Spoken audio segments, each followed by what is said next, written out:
గణేష్ ఉత్సవాలు, రంజాన్ పండుగ ఒకేసారి రావడంతో నగర పోలీసులు మరింత అప్రమత్తంగా ఉన్నారు.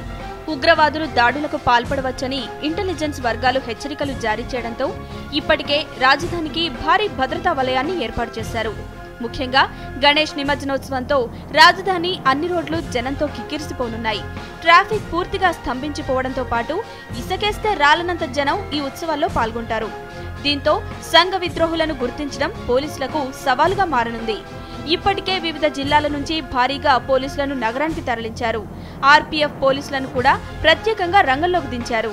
ఏదేమైనా గణేష్ నిమజ్జనోత్సవాన్ని ప్రశాంతంగా జరిగేలా పటిష్ట చర్యలు తీసుకున్నట్లు పోలీసులు చెబుతున్నారు.